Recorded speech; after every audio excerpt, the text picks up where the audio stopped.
baby! Let's go! It's time! Stripes, Cincinnati, we gon' rise and up. In the jungle, we unite and up. Trippin' orange and black and white. All day when we fight, live and die in these stripes. Now who gotta move rockin' on? Now who wanna move crossing on? Now who wanna move out on? If you got stripes, then you let the city know you rock 'em. Yeah, we got 'em. Yeah, we fought 'em. Like that black and orange up on 'em. Single bottle, never stop it. So the beast and know 'em. Who they rockin' with the diamond stripes? Flossin' on the ring. Cincinnati, she's our queen. We gon' show the world who king. Orange in the day, black in the night. Stripes in our veins. Welcome to another episode of Bengals and Brews. My Mike just shit out on me right before we started, so hopefully I don't sound like shit during this episode. If I do, just have to let me know in the comments. I am joined by Greg Luther, Matt Schultz, a.k.a. Bengals and Bourbon. What is up, fellas? What's up? What's up? How you doing, man? Happy Friday. It is Friday. It is Friday. What are we drinking, boys? Miller Lite. I actually don't have anything right now. Same. I guess I could open this if I wanted to. Gotta do what you gotta do, Big Savage. There you go, bro. So Jeff said I sound like shit. Is that just Jeff being an asshole? This is Jeff being an asshole. Because you never know. Just Jeff, bro. All right. So, free agency. Tampering period starts Monday. Actual free agency starts Wednesday. You guys getting a little chopped up for that? Yes, it's gonna be exciting, Dude, I'll have my phone. I might take the all next week of work off just to check my phone 24/7. I don't know yet. I don't know. You got Foxy in the chat. I'll be right. You got Matt. He's going to be right back. So I printed out. This is from The Athletic. This is their top 150 available free agents. Some of these obviously aren't going to fucking matter to us. Like, I'm not going to spend time sitting here talking about Lamar Jackson, who's under the franchise tag. That's their number one free agent. That doesn't affect us, right? We kind of talked about him the other day. We're moving along. Yeah, I figured it would sound like that, and I ordered a new mic just now, but it won't be here till Tuesday, so unfortunately this weekend it's going to sound like that. There's really nothing else I can do, so I apologize for that. But so the number 2 overall player, Greg, and here's a guy, this is probably a pipe dream, right? We're not going to spend this type of money, but Javon Hargrave from the Eagles, 30 years old, projected salary 3 years, around 18 to 20 million per season. Damn. So, yeah. Unfortunately, Dale, he could be in the AFC North, but unfortunately, and maybe even the same state, I'm just scared it's going to be that team up. Cleveland scares me and all that and stuff. They could get him, but dude, that would solve our interior pass rush in a heartbeat right there if that could ever happen. Now, am I mistaken, or was he drafted by the Steelers? Was Hargrave a Steeler? If so, it's just crazy. Whatever. The fact that he went to I don't feel like he was drafted by the Eagles. Right. But he had 11 sacks last year for the Eagles. Maybe somebody in the chat can tell us if I'm wrong on that. I feel like he was. Yeah, no, that's a good question. That's a good question. But I'm just saying, Hargrave would just totally solve our interior pass rush in a heartbeat. But yeah, I mean, DJ Hill would go back to basically being your rotational guy at that point. You know, you'd have him and Reader. I mean, Jesus. We mentioned Fletcher Cox. I'm sorry. Yeah, we'll get to him. He's on this too. I'm just going to go kind of in order with where they're ranked, guys, that I think could be. Yes, go ahead. I'm sorry. So Hargrave is number 2 overall. I said we're not going to probably pay him, but man, just the dream of it, you know. Jeez. Do you remember if he was a Steeler? Did the Steelers draft him, or am I just crazy? I mean, it sounds like a Steeler name to me. Yeah, Fiji said he was a Steeler. That's what I was thinking. Like, I was like, they had him and they let him go. 11 sacks last season, stud. Like, he was good. I know he was good for them, but then, like, once he went to Eagles, it was like he was even better. Mm-hmm. I mean, the Eagles are potentially lose like 8 defenders from the starting lineup. Oh, easily. Yeah, there's quite a few of them on here, so we'll get to some of them. Now, 3rd on the list, I'll only mention the name. We don't think he's going to be back, but this is as high as I've seen him as a free agent, is Jesse Bates. They have him third overall free agent in the entire NFL. So, Nice. He's not, like I said, that's the guy that hopes. What I is mean, it, Greg? look, I'd like to have him back, but if he thinks he's worth Derwin, I'm sorry. No, not even close, man. I mean, to be a top-notch, to get paid what he wants to get paid, you got to be able to do everything. He's a good ball hawk safety, but he can't tackle. He doesn't really blitz. I'm sorry. Just not worth it. Great leader, team leader, don't get me wrong, but you got to pay other people here. Yeah, I I agree. think that's all fair. What do you think, Matt? I value I value Bell way over Bates, so I'm happy with keeping Bell. Hopefully we do. Especially if it's imagine half that the both price. walk. Right? If it's half the price per year. Yes. I mean, Bell, I forget who put it out. I think it was Joe Goodberry put it out. Like 2020 was his best season, and he hasn't been consistent since. And For Bates? yeah. And for me, I love Bates as a person. I love him as a locker room guy, but to pay the money he wants, completely driven by his agent. I think if it wasn't for his agent, we'd have signed him last year before for a relatively solid deal. And no, stranger, he's not. I know he had a great season, Josh Sweat, for the Eagles, but he is not a free agent. So we won't spend any time talking about him. Number 4 on this list is Orlando Brown. Also not going to spend any time talking about it. I mean, Malik pretty much shut that down today on Twitter when there was that bullshit NFL rumor Twitter site that they're wrong all the time. They just report random shit. So yeah. Orlando Brown is not in the picture. Like, that would be super shocking to see us sign him for left tackle. Well, I think Santori was telling us in the group chat, we really compare him to Jonah. They're not that far off. Now, Brown's more consistent. And Dale, you even said a while back, Brown was really good with the Ravens, but he was good as a right tackle. He was probably the best right tackle in the league. When we switched to left tackle, he wasn't bad, but I think he's just a little bit overrated at left tackle. He's going to get overpaid like crazy. He'll probably get close to $30 million a year, but it just doesn't make sense that way either. Oh, I thought he was overpaid when he went to Kansas City. Well, there you go. Yeah. Yeah, and he's probably going to get, anywhere between 20 and 25 per season. So I'm not paying 25 when I got Jonah this year for 12. And I mean, we just got money we've got to put other places too. Yeah, I mean, I think Santori or somebody else said perfectly, if you're signing top tier guys with a shit ton of money, it's because you're not a good team. And we are a good team, clearly. So to me, my eyes for if we're going to sign anybody in free agency, it's going to be Ellen Moore, if I'm saying it right, or Juwan Taylor as your two that we go after. Just stop getting ahead of me. I'm sorry. I know. So 5 was Bobby Wagner on this list. And linebacker, if we lose Pratt, at what cost? I'm not paying Wagner $10 million per year. Like, I'd rather have Pratt back at 8. Like, I was talking to a.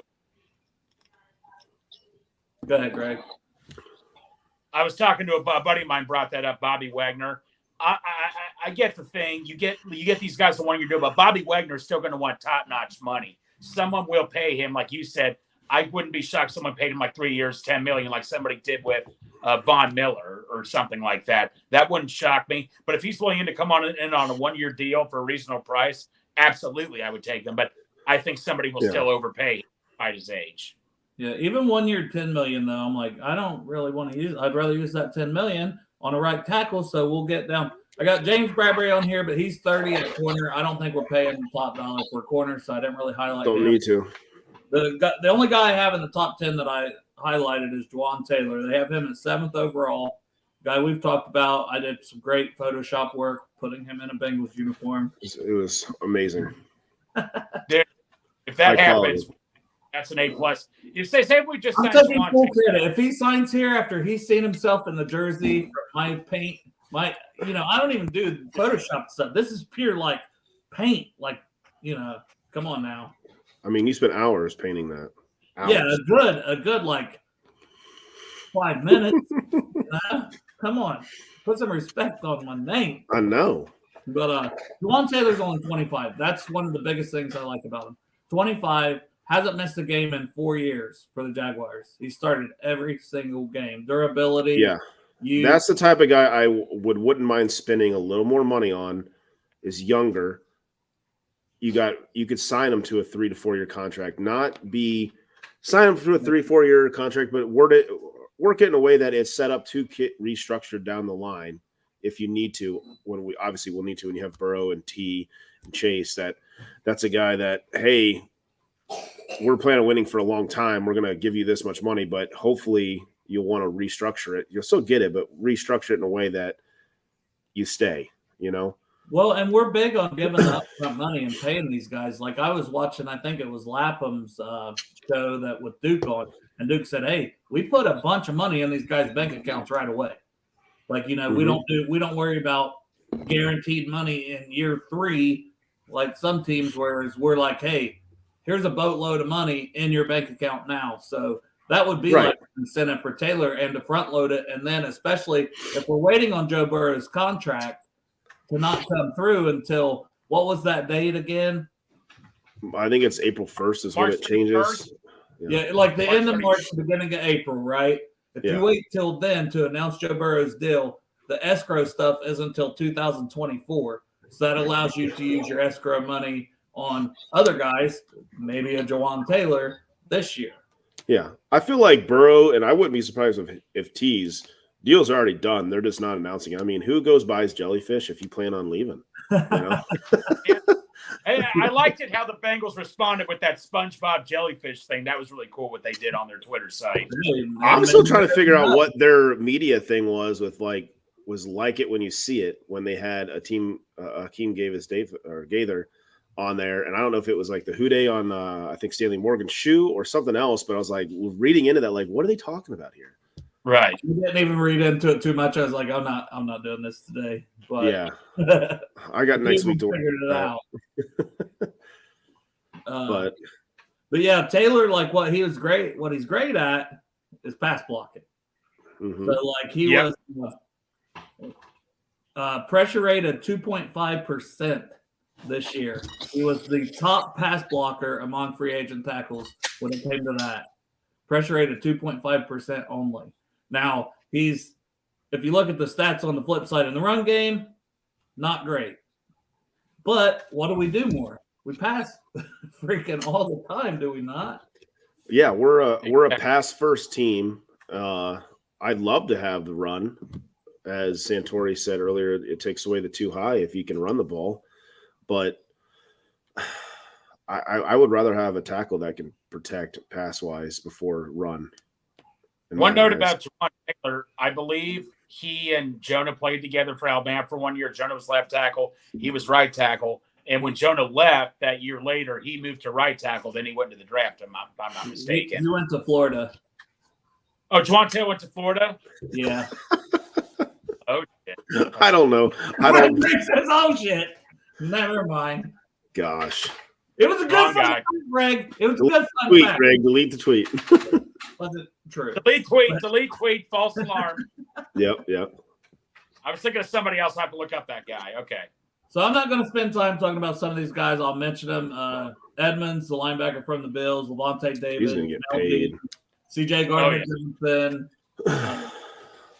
David Long, Marcus Davenport, Jimmy G, Jordan Poyer, Caleb McGarry. Any of those names stand out to you guys? Because I don't have any of those highlighted. McGarry did, but he was great out 90 in the run, but like pass blocking's like barely in the 50s, 60s. I know people are going like, oh, sign him. No, I want a guy that can pass block. I'm sorry. I mean, you could see Poyer out there too, but like I just don't see the Bengals going after any safety in free agency. We're going to see what Dax Hill has. That's why you drafted him. That's Poyer's 32.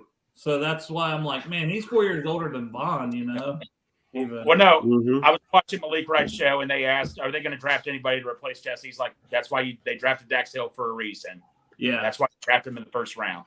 Yeah, I don't even look at anybody for that spot. I'm just like, okay, Bill back, and then I got a safety here and there that's on this list later on down, but. Yeah. Now, if Bell leaves, you do have to go out and get someone to replace Bell in free agency. I do believe that. Preferably, yeah. But I just don't see that happening. I just don't think that's going to happen. They value Bell well, too. Look, I will say this on the show. I guarantee you they sign Von Bell back. I don't care. If I'm wrong, then everybody at me. Heard it here first. Clip it. Craig's got the inside. Clip about Taylor played at Alabama. There you go. I mean, I'm on a roll here, so why the hell not? So Mike McGlinchey is next on this list. No. Similar to Gary, right? You want to put Williams on your team, 2 injury-prone guys? How many more injury offensive line do we have to get on this team? Nothing against McGlinchey. I wanted him when he was in the draft a couple years ago, but I'm sorry, Like, wouldn't hate it, but he's also more on the run-first team, so we all agree that it's not somebody to sit here and spend a lot of time on. No. Now, if they signed him, would you guys be that mad? Or no, that's what I said. I wouldn't be because he's been. I know solid. I wouldn't be totally pissed or anything, but I want a guy that can pass block. I'd be surprised, and I would be cautiously concerned. I feel like the Bengals last 2 years at right tackle and free agency have not really gone after guys. They've placed a bet on guys that were injury prone to come in and play right tackle, and they've lost both times. So I feel like this year they have to get the right guy. And your best guy out there right now is Juwan Taylor. That is as solid as it comes, injury-wise and pass-wise. So this Cam Ware Fordham is the biggest question for me, but that is the guy that I would just be like, man, you knocked it out of the park. I read reports that to be a bidding war. They say he could get up to almost $18 million a year. I mean, there's going to be a bidding. But Joe Burrow is a trump card, if you ask me. He does. You throw Joe Burrow out there. Are you going to bitch back and forth? I mean, maybe this is me, but what's $16 million and $18 million? Yeah, but you're going to go to a shit team, but you can get $16 million and run to the playoffs every year with Joe Burrow. I'm probably going to go with Burrow Joe effect is. Now the thing is, okay, if it's the Jags that want to give the 18, you're familiar. You don't have to move. You're family, different. And they got an easy division. I mean, practically anymore. So, I could see that, if it's the Jags that end up giving him the most money. I mean, it would make sense. It's warmer weather. I mean, I wouldn't blame them to stay with Jacksonville, but no, Jacksonville. I mean, your same team, and you just added Calvin Ridley, who's a top 10 receiver. That team's ready to go next year. But if you really wanted Juwan Taylor and you were there's going to be a bidding war, why wouldn't you tag him and then rework a deal later? And I thought they would, but then that could be the flip side of it. You could say, okay, they weren't anywhere close with Ingram, so they franchised him, and maybe they're close with Taylor on numbers. But you're playing a risk. Exactly. A big risk when you're going. And I hope that, if that is the case, that we go in and snag him. I want him. So. And you do have to, like Ken saying, you have to build to the draft. You do have to build for the draft, but you gotta, you're in a win mode now, and you got to get guys that are solid and hope who you draft develops. And like we've said before, we haven't drafted worth a shit for offensive tackle in the last couple of years. So and when they have 2 Super Bowl wins, if we had the right tackle, yeah, we do. Keem Adeniji, that's a different story, but Keem Adeniji, both Super Bowls, man. Oh, both the AFC Championship and this Super Bowl and last Super Bowl. I'm just saying. Mm-hmm. Yeah. No, but I mean, you do. At some point, they're going to have to hit on some offensive linemen, Ken. I think we can all agree on that because at some point, just continue to pay guys. You got to think this too. Karras and Kappa, two of our best linemen last year. They're like, oh, this signing lineman works in free agency. Let's keep doing this. But like you do eventually have to draft linemen, but the line we drafted in the past, we've had to immediately throw in, Michael Jordan, Keem Adeniji, all those guys, they immediately had to get thrown in. Like, try to sign someone, but still draft someone to develop, but just don't throw them in immediately. Yeah. Mm-hmm. And these are just predictions on what their money is going to be. I mean, people predicted Collins to be a lot more money, and we got him freaking cheap, obviously, because he had injury issues. But it's just, to me, it's like the tackle position is what's cost us plenty of things, and we can't afford to have Burrow get hurt again. On a blown block, and you got to go with somebody. In my eye, if it's me, you're going with somebody that's proven himself, and you're not going to take the lottery ticket in the draft and have him start day one. Yeah, that's a bigger risk than going and spending a little extra money on a proven tackle. Totally agree with you, Matt. And like Santori also said one time, when Collins comes back healthy, you're going to have somebody, coming back that can play guard and tackle if you need him to. Say if you sign that tackle, say if it's Shawan Taylor, you still have Collins on a cheap deal. He comes back healthy. If someone goes down, you have a perfectly healthy lineman to come in and take over that person. Mm-hmm. Well, I want to get some more of these names because I think we only got you for another 10 minutes, Matt. I might be go a little longer. The baby fell asleep, and the other kids are listening for right now. So, all right. See. So the next name on the list, I didn't highlight this guy because I think he's going to be too much money, but I would love him in that rotation with B.J. Hill on the line as Draymond Jones. He's only 26 years old from the Broncos D tackle. But I think being 26 years old, being a solid pass rush kind of player, I think he's going to get paid fairly well on the open market. In our dreams. Yeah. So we'll move on. Isaac Samalo. I probably butchered his name. Sorry, sir. But he's the guard from the Eagles. I did highlight him just because, talent-wise, he'd be an upgrade. And his contract, 3 years, $11 million per is not crazy. He's 29 years old. Just played in the Super Bowl. Can play all three interior positions is the thing. So, gives you a little versatility. But once again, you got to hit on somebody, right? And we somewhat hit on Volson that we don't have to replace him while we have him on a rookie contract, especially. Yeah. So I'd tell you one thing Zach Taylor values is versatility and all that. If you can play multiple positions, that's right up their alley. So that's something to think about at least. I mean, he's at least a guy, and maybe that price tag comes down. You know what I mean? Maybe he can get what he's expected to get, and the Eagles don't plan on bringing him back because they drafted the guy last year kind of early.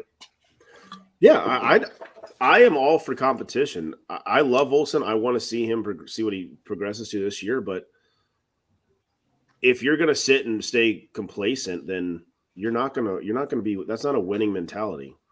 You also don't want to be overly aggressive and blow your load on money and whatnot. But if you can get him and he wants to come here and it's relative price, why not? Why not? Yeah. So I think we're all on board, right? It would have to be at the right cost. Yeah, the right price. Next guy I highlighted, I also think will probably be out of our price range, is Zach Allen from the Cardinals. Only 26 years old. D tackle, but can play a little DN too. Body type is almost more DN, but gets a lot of interior pressure. 5.5 sacks last year, 20 quarterback hits, 47 tackles, 10 for loss, and deflected 8 passes. So you take that on fucking day every day. Mm-hmm. But once again, he might get 10 to 12 million per season. Damn. But Larry O might get 10 million still from the Steelers. Is he free? Yeah, he's a free agent again. He got 8 last year. Oh, yeah. And he had a good year for them. It just they said he wasn't able to practice. No, I was watching Red Show and they asked him if he could come back, but apparently he said he was really upset with the Bengals. That money they gave B.J. Hill, he thought should have gone to him. And I heard he said on the show he's still kind of ticked off the Bengals over that.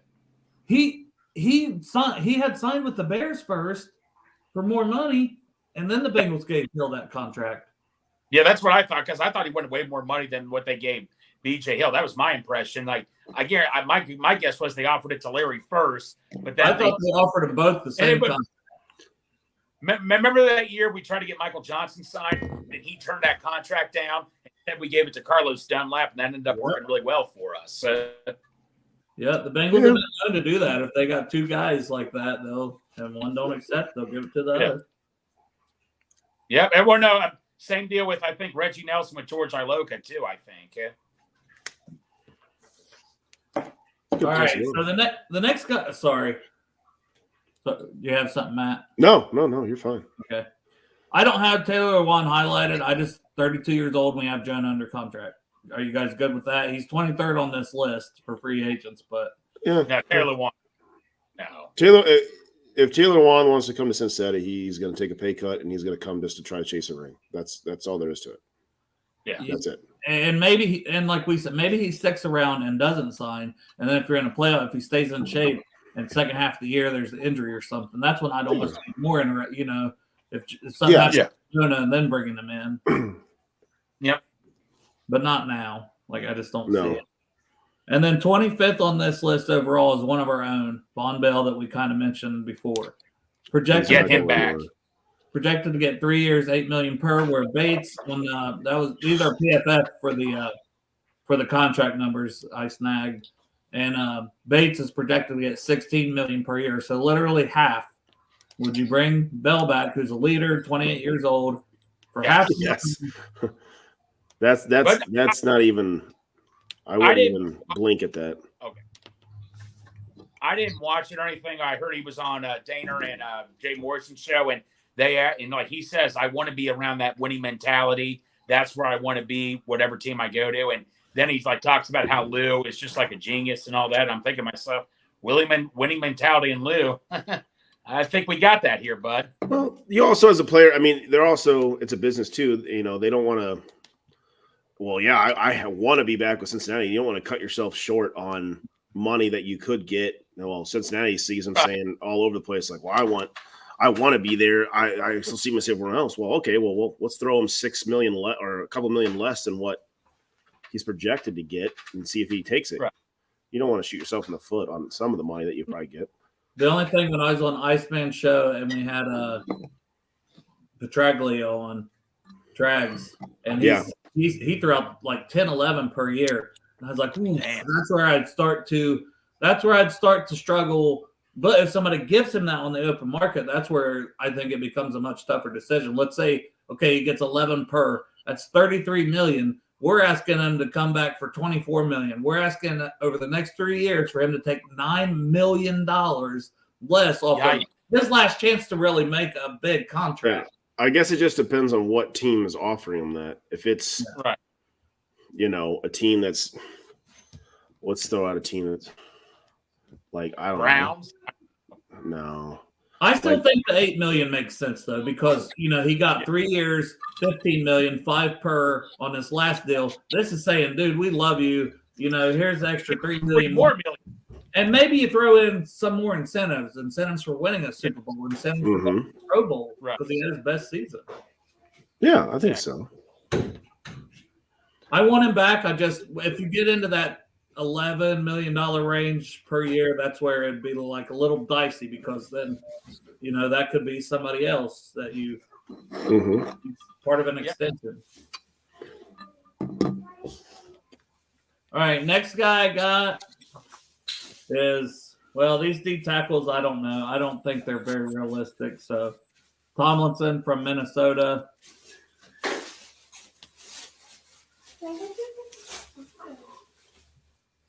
See if Matt's still able to keep going here. I'm listening. Onyemata, I'll try to skip around. All right, I'll get a name that we've heard a little bit.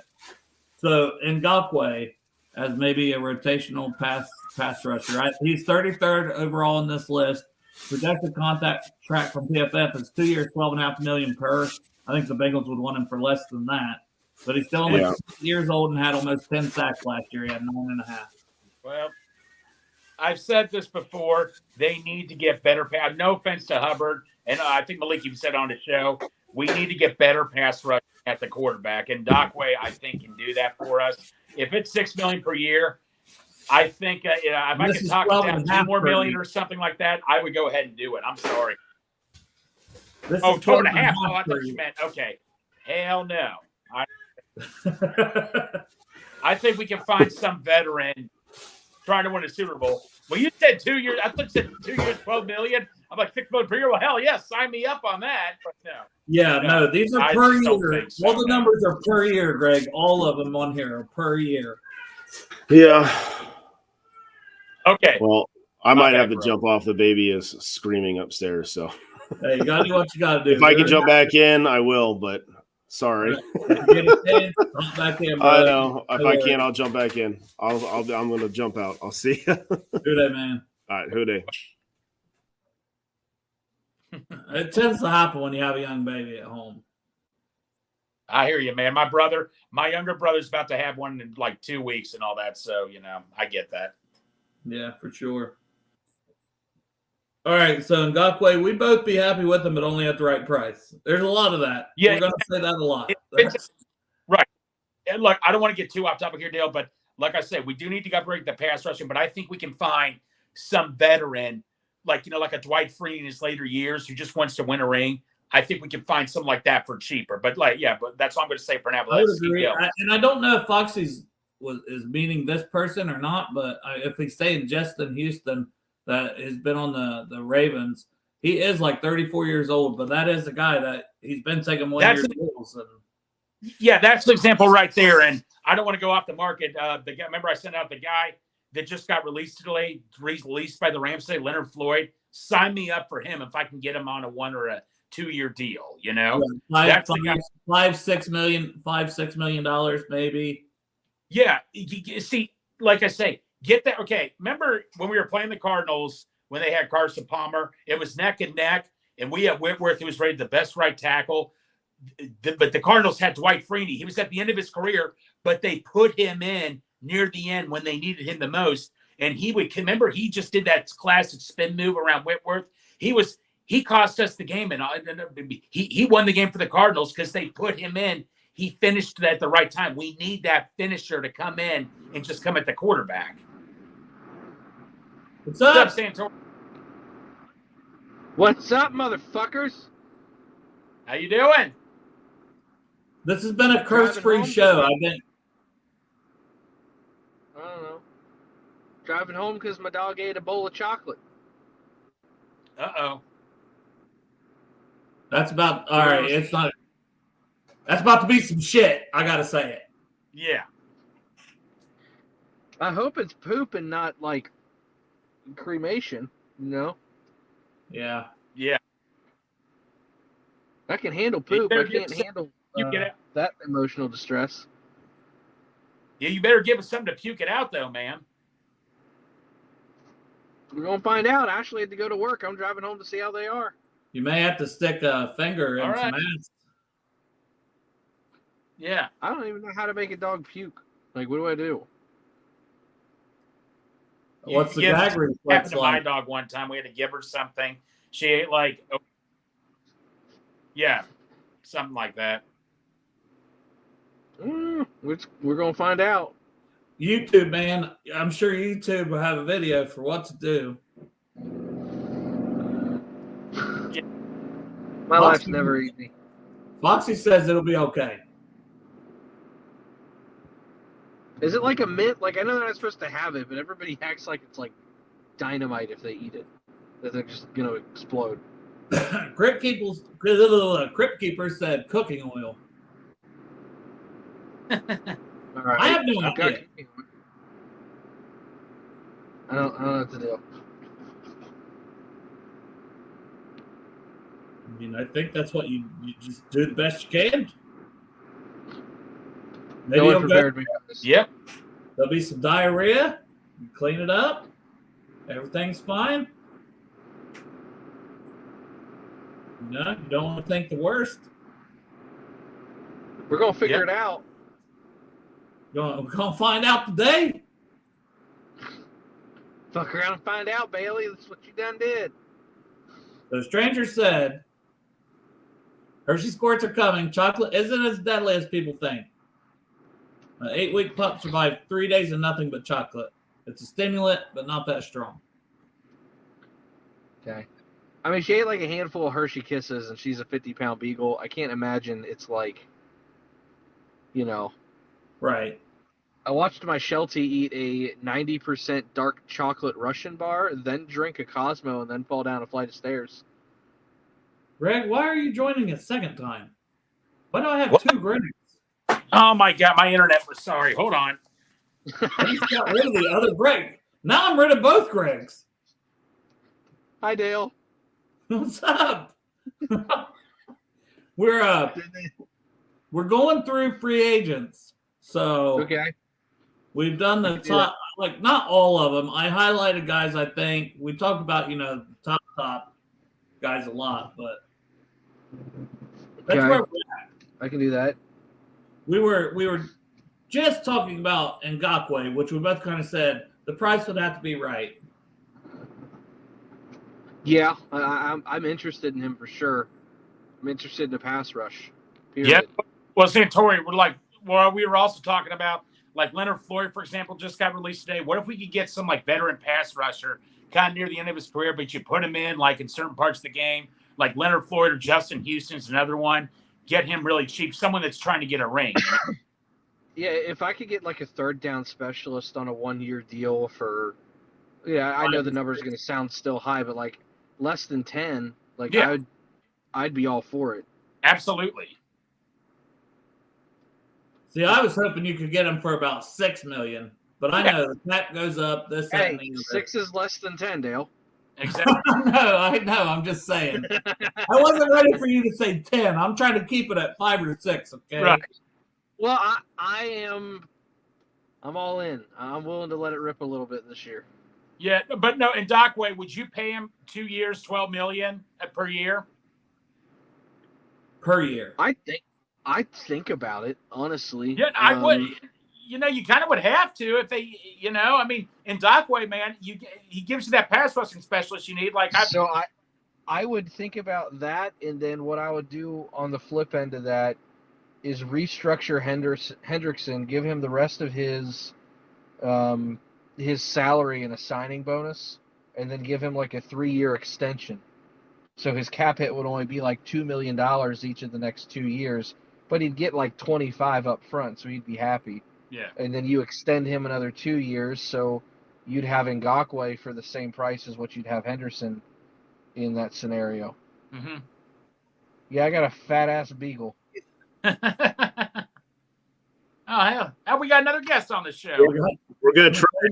The baby's We'll see how this goes. Does she have what does your daughter have on in Dockway? Does she have any comment? Oh, on who? In Dockway, we were talking about. Sue? Oh, hey, why not? Why not? We'll see how she handles. Here. What line comes cheap on a 1-year deal? Great depth. I agree. Like I liked him last year. He can play guard. Yeah. I'll take any solid player. You'll take what? I'll take any solid ball player cheap. Yep. Mm-hmm. Not complaining about that. Especially proven depth. She must agree. Oh no, I don't want that. I don't want that for you. I was going to say, but if she does throw up on the show, she could be the first one. So when it happens, Yeah, there you it's go. a baby and not an adult. No, she hasn't ate recently, so she probably shouldn't. She wouldn't show up. She could have a blowout poop. You just never know. Hey, this could really get our demographic up with the women. I think we have. Where did Santori go? Well, he's checking on his dog, so he's on his way home because his dogs ate chocolate. Yep. Mm. Do you ever see any recommendations for Santori how to take care of a dog that ate chocolate? Do what? Well, people were giving Santori suggestions what to do with the dog that just ate. Dog eats chocolate, it's not good. I mean, they have to eat. It depends on what the chocolate is, and they have to eat a lot of it. Well, I'd be more worried about like chicken bones and stuff like that. Like my dogs ate. Our golden retriever, we used to have a golden retriever. She ate like a bunch of chocolate chip oatmeal cookies. My mom gave her some type of laxative to puke it all out or something. Worst case, they'll just get massive diarrhea or throw up. Yeah, that's what we told Santori. Yeah. Like my dog when he ate what hasn't he ate? Chicken bones. He ate corn on the cob, and that's what eventually did him in and had to get a freaking block bowel surgery this summer because he ate corn cob and it got stuck in his bowel. So that was fun. Yeah. So yeah. Anyways, let's get back on it. Yeah, your wife did good. Yeah, I had nothing to do with this. I was asleep. That could also be Joe Burrow's kid. If you guys didn't see his son on Twitter. Yeah, my son, I swear. Joe Burrow. And he's pretty decent at throwing the football, so we'll see. There you go, man. Yeah. She's got a couple years till she gets to a Bengals game, but we'll see. There you go. Well, she doesn't cost anything to get to the Bengals game. She can get him free, right? Yeah, I think so. There you go. You got to get those big headphones.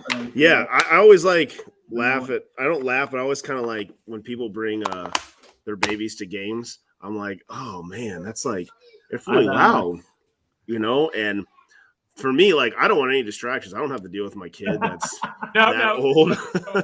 So Matt, when I've been to training camp, people would take their kids with them or their babies, and you watch a training camp, and the kid's like, "Hey, I want to go to the kids thing and all that." They're like, "I want to watch the practice here," but kids not going to sit down and watch all that. No, I know going in, like when I've taken my kids to that, like we took all three to that like welcome back thing. Yeah, the family. You just know you're not going to get to watch much of anything. No. After 5 or 10 minutes, they're gone. Yeah. So where are we at on the free agency board? Well, we hadn't really made it anywhere, so you didn't miss anything. Right. Because then Santori came in with so we're worried about the dogs. Yeah. Then I came in twice. My internet went down. It's a typical Friday show. Everything went haywire when you left, pretty much. So 37th overall is Jermaine Pratt. You got to highlight him. Yeah. His contract numbers on here projected 3 years, $8.25 million per. Yeah. So I'd love to keep Pratt. 27 years old. I'd love to keep him, but no, man. I mean, what was it? Who put out the thing with our text group today when it was like Pratt's like, that's my last year. Yeah, I'd love to come back to the team. No, because I sent this to Joe and everybody. You've never given me your email to send, stuff to. So. Oh, I'm sorry. I could send, yeah. But yeah, so I have the quote right here. He was heard yelling, "This is my last effing year." But when asked if he wanted to be back afterwards, he replied, "Absolutely, I want to be back. But if they don't want me back, then I don't know." Right. But yeah, I'd say he's gone. I just wanted to mention him. We think probably not going to work out. But hey, if he came back, I'd be happy about it. Well, I feel like the two areas we're deep on in our rooms are cornerback and linebacker. I'll tell you, Davis Gaither, I've always been a big fan of his, even when we drafted him. From my understanding, he's going to be replacing him. I'm a huge Akeem Davis Gaither fan. I was really happy when we drafted him, so I'm interested to see what he can do. Yeah, I am too. My best friend Marcus Bailey, who was on Bengals Brews. Oh, no, him too. You gotta mention Yeah. And they re-signed Joe Bocci yesterday for another year. So Marcus Bailey, we got cheap in the 6th round because he was hurt. He should have been a 3rd round pick, Marcus Bailey. He just got hurt twice. That's all. Yeah. I feel like our linebacker room's nice. You could say your cornerback room's deep, is always deep, but it's nice that she is deep. But, but I feel like you can always take another corner. You always want another corner. That baby is way more well behaved than I ever am on a Friday night. Yeah, drinking all day. So it's not even close. She's very active,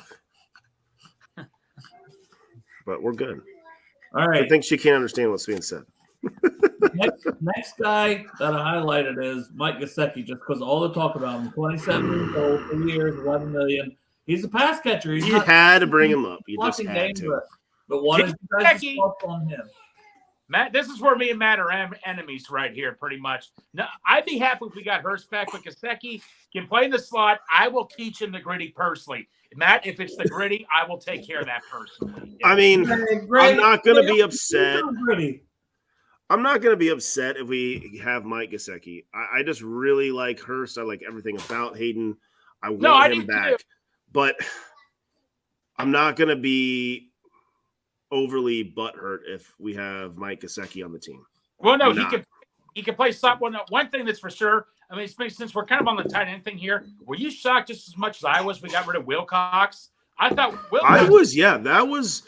I was like really perplexed by that because I thought Wilcox came in and did perfectly fine when he did whatever he was asked to be done. Now there is some stuff out there, about that he could still come back. I think he can still come back because of how we did Stanley Morgan. So maybe they're gambling that nobody's going to take him or going to pay him, and he'll come back and it'll be fine. But ever since the 2021 offseason, I don't question what we're doing in free agency anymore. No, you're right, Matt. You're absolutely right. That just shocked me because I was ready for him to be our 3rd tight end because, like you said, the special teamer did a great job filling in for Hayden Hurst. He didn't live out what Hayden Hurst was, but he did a great job in that Tampa Bay game. Burrow would throw him some screens here and there. If he came back as our 3rd tight end, I'd be 100% happy about that. Well, I'm thinking yesterday they signed Jalen Davis for 2 years. They brought back Bocci, and then we hear this today about him. It makes me think they wanted to bring him back, but he wanted to test the market, and they're letting him do that. Yeah. a little bit, because they say that all the time. Hey, we like to let them kind of go see what they can get. Yeah. No, I get you. But like I say, we have no tight ends in our contract. I think it's safe to say, can we just agree on this? We're drafting a tight end. Oh, for sure. Oh, within the first 3 rounds, there will be a tight end 100%. off the board for us, I'm sure. And I still think we're going to sign one, whether it's Gesicki, who we're talking about now, or Smith Jr., who's been injured. Like I said, talent. Which has a more Uh-oh. Sorry. No, it's okay. But no, which has a better chance of happening? Us signing a tight end and drafting a tight end, or doubling down on tight end and the draft, in your opinion? Probably signing and drafting would be my guess. Yeah, I think so too. So I think we're going to sign one somewhere, somebody. Yeah. I don't think we're in the position to gamble on draft with where our team is at. Yeah. I think Kuntz for starters. Yeah. 4th round guy in the conversation. Cameron Brate, man, that's a name. He kind of fell off in Tampa Bay. No, he did. He was supposed to be great. Yeah. Well, ever since Gronk came in, he's gone. Yeah. He kind of got the Hayden Hurst deal, like when Mark Andrews came in and whatnot, and Hayden Hurst was just that was it. Now, here's the name you wanted to get to earlier, Matt. So next guy I've got highlighted on my list comes in at 46 overall. This is from The Athletic, by the way, for anybody wondering where we're getting this free agency list from. Fletcher Cox, D-tackle, Eagles, 32, but his projected salary, 1 year, $7 million. He still had 7 sacks, and he fuck yes. Dude, that is my guy. That is my D-tackle signing. You get him. Even that he's older and he's such a big dude, wrecking force. If you got him and Reader, good God. No, they're going all. Here's why Malik Wright said. Here's why they're going all in. They know this is the last year we have all of our coaching staff, pretty much. Mm-hmm. I mean, I think we can all agree. There's no way all the coaching staff is back next year. No, God, no. No way. We've been blessed with them staying. This is going all in right here. Getting someone like Fletcher Cox. That's someone I would. That is your guy that can be your pass rush specialist right there. I would 100% be on board for Fletcher Cox. Yes. Yeah, I would too. Now, once again, it's one of those things. Do we see the Eagles bring him back for around the same amount of money, and he can say he played his whole career, which doesn't happen often. Yeah. Yeah. I wouldn't be surprised if he stays the Eagles just for that reason. Yeah. But if he's watching 6 of his starting guys on defense leave, he's probably like, well, shit, what's the chances of running it back to the Super Bowl? Oh, hey, I can go over to this nice, young, sexy team called the Cincinnati Bengals and have a real good chance again. He would be he's just a great veteran, a dude that can still play. Like he is perfect, honestly. We're getting Fletcher Cox, okay? We're bringing him in. Let's do it. My ideal free agency would be Fletcher Cox, Juwan Taylor, signing Hayden Hurst, maybe if we get Gesicki, and then after that, I don't know what'll happen. There was milk chocolate. You're okay. Yeah, he's gonna have some Hershey squirts. Like a Justin Houston, also like 2 1-year guys, or just 1. You never know. Yeah. Why not? Why not? Why not take more than 1? So same Tory, we're all in love with Fletcher Cox. We want him on a 1-year deal. What do you think? You're all in love with what? Fletcher Cox. Oh, Greg, the first word broke up. What'd you say? Oh, okay. Print the shirts. We want Cox. Yeah, Fletcher Cox. Now, remember when they had? I know he. I don't know if he's still good. I didn't pay attention to him this year. 7 sacks. I know he's had a very good track record. 7 sacks this year, still rotational. I know that's very surface level, but if I can get him for the right price, yeah, I'd be interested. Well, you put a damper on that for us. So, well, no, Santori, I'm going to go back to something we were talking about, one free agent, because I kind of referenced you and all that in a good way. No, I'm just kidding. Reference. But, we were talking about Orlando Brown, and I kind of referenced you. Weren't Orlando Brown and Jonah Williams not that far apart from each other statistically? Not really. I mean, they're very much both hit and miss. Good point. All right, moving on to the next free agent. I got 4 straight in the rankings here that I at least highlighted. First one, number 49 overall, would be bringing back one of our own, Hayden Hurst, 30 years old. Yeah. Now, here's the thing. They have PFF has this projected salary in 3 years, $8.5 million per. Mm-hmm. Now, is that too much? Well, how much is it per year? 8.5 per. That's way too high. Dale, I want Hayden Hurst back. My cap, my highest number I'd go is maybe $5 or $6 million. I'm sorry. We got him $3 million this year. That's way too high. I'm sorry. Yeah. I shouldn't have titled the show Friday afternoon delight. My wife's home now. Dale, that's just way too high. If I can get Gesicki on a 1-year prove it deal, that's one thing. But how many years is Hayden Hurst? They say 3 years. Yeah, for 3. Yeah, no, he's going to be 30 years old. I mean, it's nothing against Hayden Hurst. He did a great job this year, but I'd rather do the Gesicki 1-year deal, knowing I'm going to draft a tight end that I can develop it, because this is a huge tight end class. That's how I look at it. Santori, if you disagree with me, I respect that, but that's just how I think. Okay? Did you hear the numbers, the projected salary for Hurst, Santori? No. 3 years, $8.5 million per. No thanks. Thank you. Thanks, but no thanks. A little bit too high. Yep. Yeah. What's your cap? What's the highest? Got 3 years, $3 million this year. What's the highest you would give Santori? I said $5 or $6 million. I mean, maybe I'd have done like 6 and this sounds weird, like 6.8 or something. That would have got me right at 3 years, 20. But Right. I don't know if I could have stomached 7, but I'd have gone in the high 6s. What about you, Matt? What's the high? Would you pay Hayden Hurst 3 years, $8 million? What was it, Dale? $8 million per year? 8.5 is PFF's projection. Yes. I give him all the money, he says. I don't care. We got it all, baby. We got all the monies. Hey, when you have his mom's phone number like Matt and I do and keep in regular contact, obviously we want the guy back, you know. Right. We love the family. Like, oh yeah. For me, it's like I've said before, it's hard to say like, hey, now who knows? Now I have no idea what Hayden wants money wise or anything like that.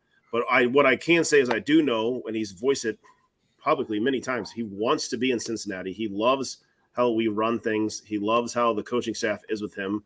Yeah. Why would you not want to keep a guy like that? He clearly is one of Joe Burrow's favorite targets on third down. He's a guy that can go out, get you that extra yard or two on a short pass. The intensity is always there. To me, it's like, I don't understand why you wouldn't want to bring him back. But if he wants 3 years, 10 to 12 million, then I understand that you wouldn't be like, we just can't do that. Yeah. But if he wants to come play in Cincinnati for 3 years, 6 million each year, or 3 million, 7, or 3 years, 7 million each year, I don't know why you wouldn't do it.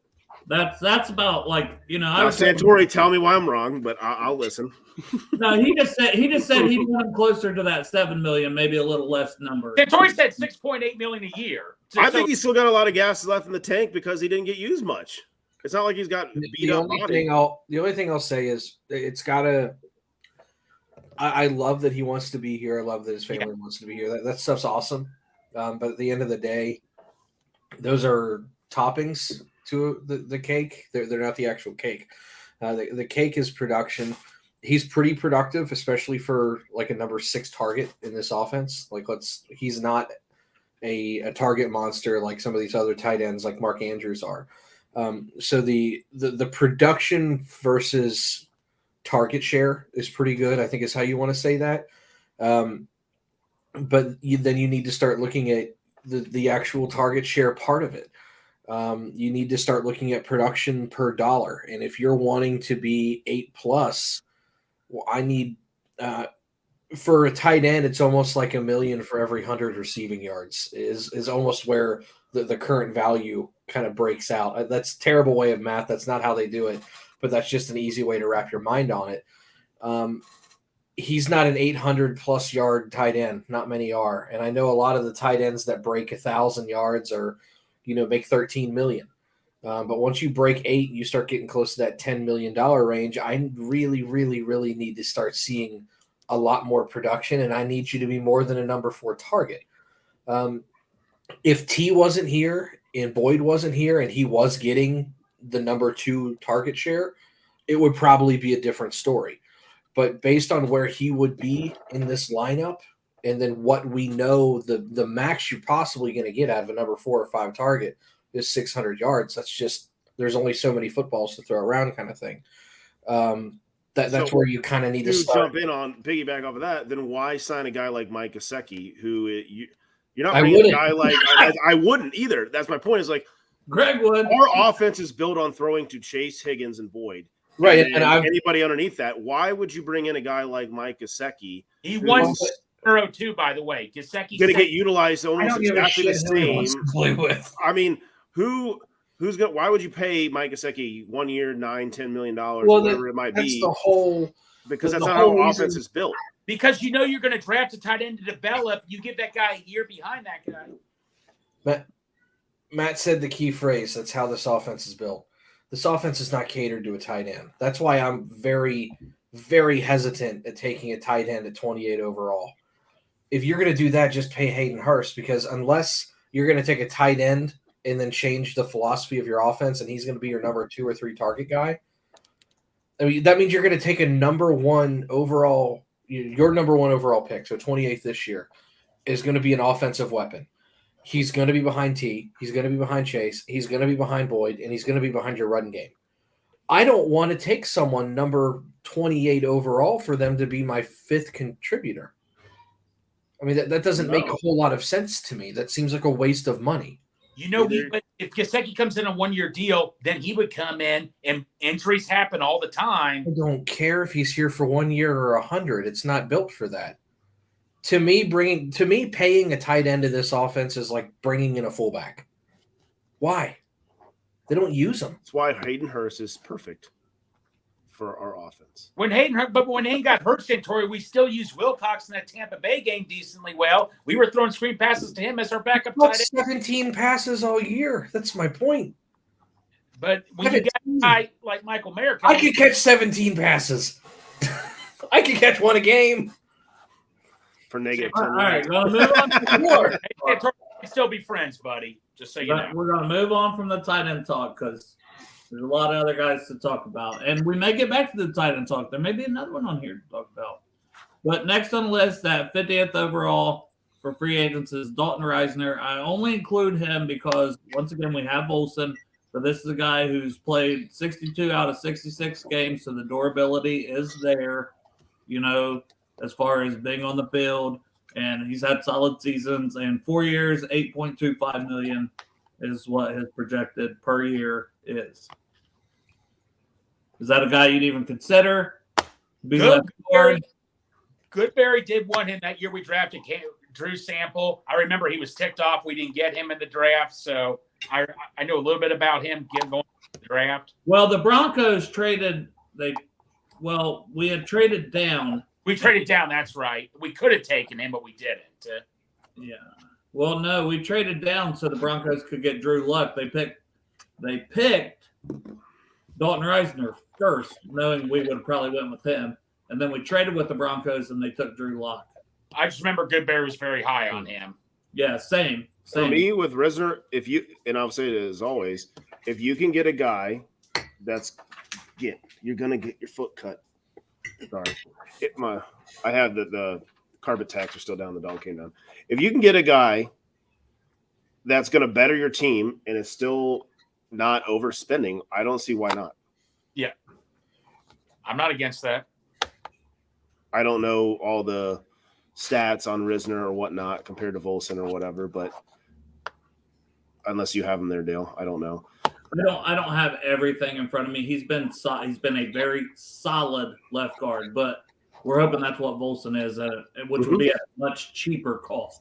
Which somewhere you got to go cheaper, right? So at some point you do. That kind of goes into what I was going to say. This is just a personal team building philosophy, but any position, and what I call these are positions of duality. Anytime you have 2 positions that are going to start, 2 guards, 2 tackles, 2 tight ends, 2 edges, 2 safeties, 2 corners, so on, so be it. When you got 2 of them out there on the field, right? I believe in paying one, drafting another. So pay one, develop, and then just kind of, if you're lucky enough, and ideally you can cycle through it instead of paying both, I would prefer that. Another reason why people are going to hate me, but I am not super stoked about paying Jamar and T. I think that's where you really start hurting in other places when you do stuff like that. That's beyond the point. Right. With Volson, you also have to get into the conversation of how much better is Dalton Reisner, and is it worth a $7 million pay increase? Exactly. Because the other part of replacement is cost of replacement. Volson's a baseline left guard for next to nothing, and I'm already paying a right tackle nearly $10 million a year. So do I want to keep – and I haven't paid a right tackle yet because God knows what we're doing there. So I kind of like what they have at guard right now, and I'm not quite sure a $7 million increase is going to make that much of a difference in the long run for how this team operates. Yeah, and I'll just go ahead and get a guy. I'll jump down a spot, and I'll jump a guy real quick. Ben Powers is 26 years old, ranked 52 on this list. 4 years, $10 million, had a great season with the Ravens. Like, that's once again, it's the same thing with Reisner. It's the same thing. Right, the cost to pay him compared to what you have in Volson on a rookie contract, probably not going to do it. So then in between those guys was DJ Chark, only 26 years old somehow still. Like, it seems like he's so much older than that. But, like, if you wanted a fourth receiver with speed, they're saying he's going to get 3 years, $11 million per. I don't think that, like, I think if it was a lot cheaper, I at least highlighted him as a guy to keep. Well, why would you guys pay him on a 1 year? Like, or is that a guy you even care about at all? I know my co-host Hude Joe loves him as a speed guy that he would love to see us bring. What would I pay DJ Shark, or what would I pay my number 4 receiver? Because that's where you're at. Both. DJ Shark, yeah. If he would get 8 to 10 a year from somebody, that kind of seems like a good ballpark for him. He's coming along with Trevor Lawrence down there. But for he was in Detroit last year, or Detroit, wherever the fuck he's at, he still played well. He signed 1 year with them. Okay. Still probably 8 to 10. The market's really high on receivers. I mean, fucking Christian Kirk got $73 million last year, which is why Chark left, is because right. So, do I think he's worth 8 to 10, maybe 11 for the right team? Sure. For me, I need a number 4 receiver, and that's maybe a $2 to $3 million guy. So it doesn't make sense for me. It's Trent Irwin or a draft pick for the Bengals. Draft pick. Yeah. Like Tyler Scott. Tyler 4-5 Scott. Yep. Remember how you said, Santori, in a way, this could be a blessing for the Bengals because you said you don't give 2 shits about if he ran a 4.5, right? I don't give 2 shits if he ran a 4.5. I make fun of him because he came out and said he was going to run a 4.2. Oh, yeah, that's right. And then he ran a 4.5. Oh, well. Dude, you went from world record to, like, average. Yeah. There was a lot of confidence in that statement.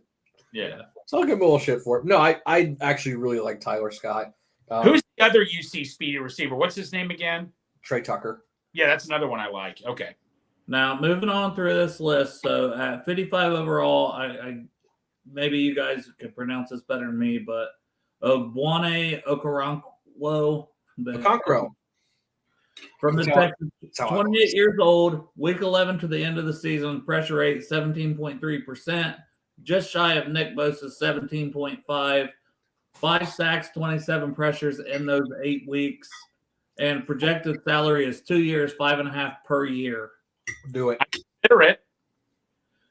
Well, I mean, the projected money and only being 28 and how well he came on toward the end of the season, that's the person you want on the rise, right? The other thing you have to remember, great players with the Texans. The other thing you have to remember is, and I love being able to say this because for years I wasn't sure I was going to be able to, but the Bengals' current defensive line coach, Marion Hobby or whatever his name is. Oh, yeah, Marion Hobby's great. Dude gets a lot out of his guys. 100%. He gets – I mean, look what he did with Larry. Larry went to the Steelers and couldn't do shit. No, that's not true. He actually had a really good season. He just didn't practice the whole time. Couldn't do shit. It's not true. We're going to get to him. The Steelers are back. They might spend $10 million. Point being, I'll be right back. I got to tinkle, but continue. He Marion Hobby gets a lot out of his guys. I'll roll the dice on some guys when it comes to the D line. Well, St. Tori, I'm glad you brought that up. I don't know if he's on the list or not. Who is that Clemson guy that got drafted way too high by the Raiders? Celian Farrell, is that his name? Clellan Farrell. Clellan Farrell. Okay, so I'm terrible at this. They said he was pretty much a bust, but Marion Hobby coached him at Clemson. Would you take him? No. Just Marion Hobby? No. About reclamation projects in the Super Bowl window. Okay, so no. Okay, I didn't know if you would or not. I don't want someone that's going to bring my team down if it doesn't work. Give me someone that's ready to rock and roll. Yeah. Okay. Good point. Like a Fletcher Cox. Yep. Sure. Or Leonard Floyd was another one that just got released today. I mean, you could see him coming with. It'd be a fun dynamic with him and Collins on the team. Oh yeah. But I could see him coming because it's Zach. I mean, they have a connection. Why not? Let's get Odell Beckham down there at his tryout today. Let's get him signed too. That ain't happening. There is nowhere on this team for him. I'm kidding. I know. No.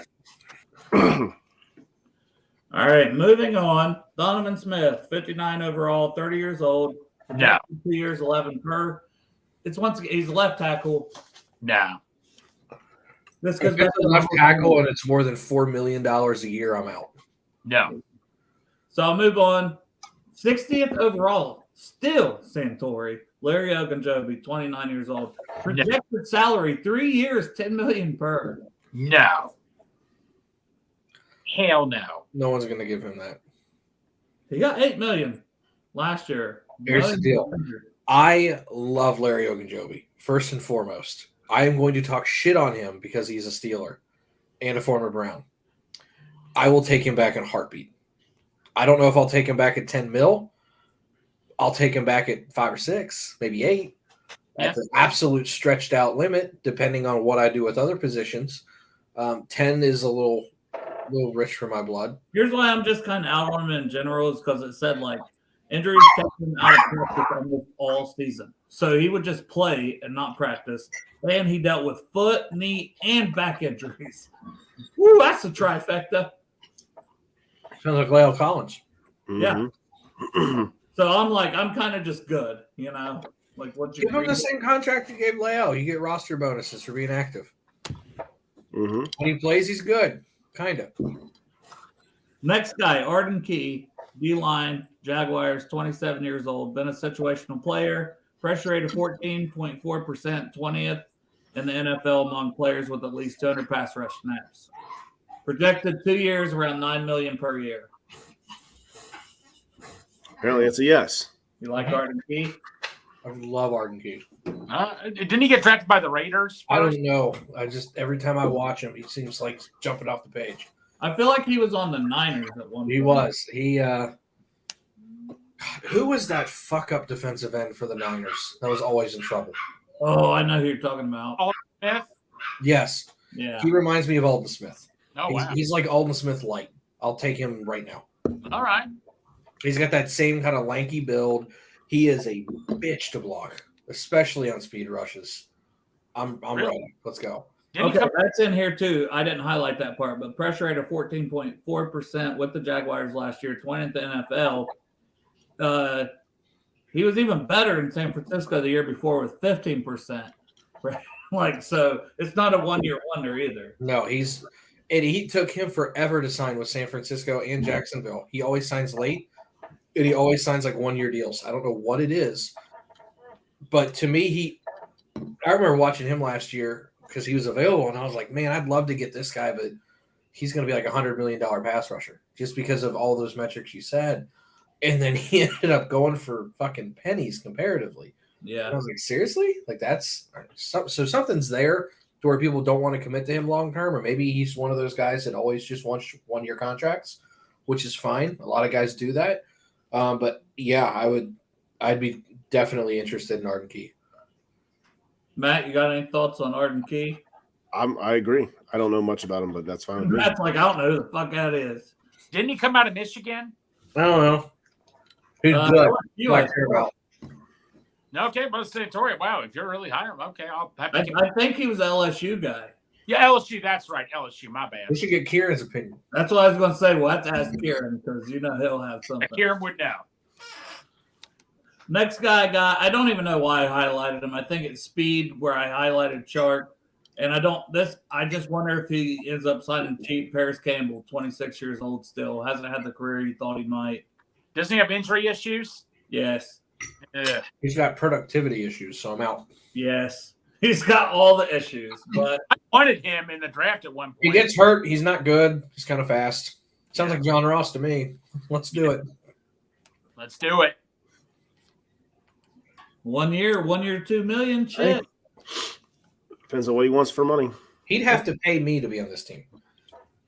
Yeah, but I mean, to be a kick returner? Yeah, the least effective thing in sports anymore. You might get one a game and 50% of them come back on a holding. You're better off never returning a kick. Well, you know what? You and your fucking statistics can go back to work. I don't know if it's 50%, but my God, it seems like a lot. Yeah, oh, yeah. At least with us. Yeah. I mean, half the time when I watch Chris Evans do this in the back of the end zone. Now, here's the name that I feel like if diehard, everybody probably hearing in the chat, Matt Ioannidis. It feels like every year we have this conversation also. Should we bring in Matt Ioannidis? Because it seems like he's always a free agent. 29 years old, played with the Panthers this season. He had his lowest sack total ever, but he got $9.5 million for a 1-year deal last year. Because I know that we talked about bringing him in, and he got almost 10. It was like, nope, we weren't going to do that. But he had 9 quarterback hits, and he's still ranked in the top 30 defensive lineman overall for PFF. I feel like I'm going to say it's a lot, depending on the price. I think that's what's going to be a lot of this stuff. What is his estimate? 2 years deal around 6 per. Nope. So just say 1 year 6. I'd go 1 year 3. You got no production last year. Well, he is ranked 69 on this list, so it had to be highlighted. Of course. The NFL is a "what have you done for me lately" league, and that means over the last year he's done nothing. I am not paying $8 million for nothing. All right, I'm gonna watch from there. All good. Sorry that you watch it in general. This has actually been it's been a fun episode for me. It's just going long because we're going off this list of free agents. Just very informational if you need help with your dog. Yep. Yeah. When Santori came in, a lot of people in the chat was ready to help you. No, I love it. I love our stranger sent a paragraph. It was awesome. Oh, and Matt Stoddard was even commenting and all that too on stuff. Which I'm glad Marissa missed that, but she did come in about Afternoon Delight, which she hasn't came down here yet. So Afternoon Delight. All right, next guy on the list. I'm going to start with Matt on this one because he's been quiet. He's been pissing. You guys talk bad about Hayden Hurst and signing him. Starting with Matt. This guy projected 2 years, $4.5 million. Running back, Jamal Williams, 28 years old. So I know. I would rather have Dernis Johnson. Me too. That's been my guy that I would like to see come to Cincinnati. Well, I thought you were the one who wanted Jamal. Somebody in our group chat. Not me. I'm on the let's get 2 guys to 3 guys for the price of Mixon train. I mean, 4.5, he falls in that category. Mm. You could have him and Ernest Johnson. I'd be fine with that. And a rookie. Where's Ernest Johnson on this list? He's not on it. He's not in the top 150. Ooh, that seems like that might be a mistake. Yipe. Yeah, I didn't make the list. I'll tell you, I was looking at PFF also. Not top 150 either. So he's a sleeper. He just never got a whole lot of chances. No, when he did, he played really well. When he was he was in Kansas City? Browns. No. I thought we were talking about Jamal Williams. I'm sorry. Oh, Detroit. He had 17 touchdowns last year and 1,000 yards. Yeah, he's going to be expensive though, right? Nope. $4 million. He's let's go with him. And I'll sweeten it. He's one of the best pass blocking running backs in the NFL. I would. For some reason, I was thinking of Chiefs, but Yeah, you were totally thinking of someone else because this has been your guy. He's been the guy that's the big anime fan. Yeah. Yeah. I would love that guy on the team. Yeah, and Hard Knocks, he was awesome on Hard Knocks. Somewhat crazy, but I like him. Yeah, he's way up on my list for running backs. Like Matt said, it fits the budget for getting a couple running backs to fill out a room as opposed to one. He had much more production than Mixon last year. Granted, he had a much better line, but he had much more production than Mixon last year. He is a significantly better pass blocker. Couldn't catch an STD in a whorehouse, but you know what? That's why you have multiple backs. Great line. It's a great line. Well, I'm going to jump off officially now. So on that note, talk about whorehouses. No, Jamal Williams. I'm on that. I'm in on that. Let's get him. So you guys have a good weekend. I'm sure I'll talk to you soon. Take care, buddy. All right. See you guys. All right. So moving along here. I don't have very many. Like of this 150, it goes like there's like 6 pages where there's just nobody. And then this one, I also can't say his name. Number 80, Samson Abukum. I've been looking for him, Dale. The league did mention him as a possibility on the show. What team is he on? The 49ers. He's 28 years old.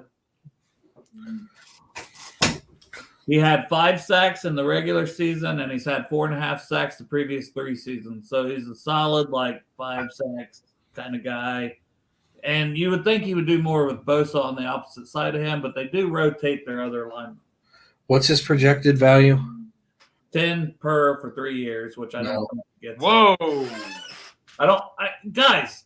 He has good Yeah, but $10 million for 3. I know. Here's the issue, and this is strictly where it comes from with me. The Bengals have the second highest paid defensive line in all football. I know. Yeah. It's how much more money do we really want to throw at it? I know they have a. Because it's important. I wish they'd do that on the offensive line. Let's get it up there. I know. Just saying. But that's the other problem I have with when you want to start paying Jamar Ante is the D line already has problems, and that's going to be the first group to take the hit. But you got to think they manage it. It's the hit now, but it's becoming more manageable. Reader toward the end of his I know it's they've got some creative work to do to keep these guys. We'll put it that way. Correct. It can be done, but it's going to be way like beagles in distress. It's going to be way off the wall compared to what they normally do. Next guy on the list, because we've been on for an hour and 20 minutes. I appreciate you guys watching. Hopefully it's been somewhat informative, just talking free agency, because, I don't know. Normally we're not this professional, but, whatever.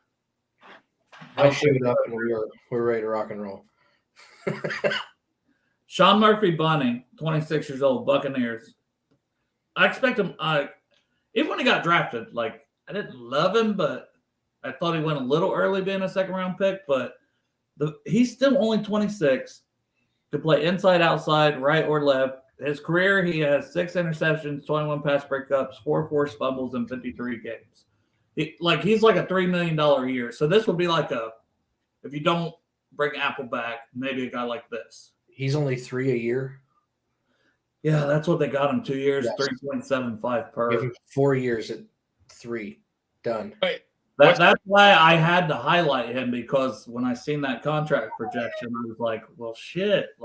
I gamble on that youth, and he's shown flashes.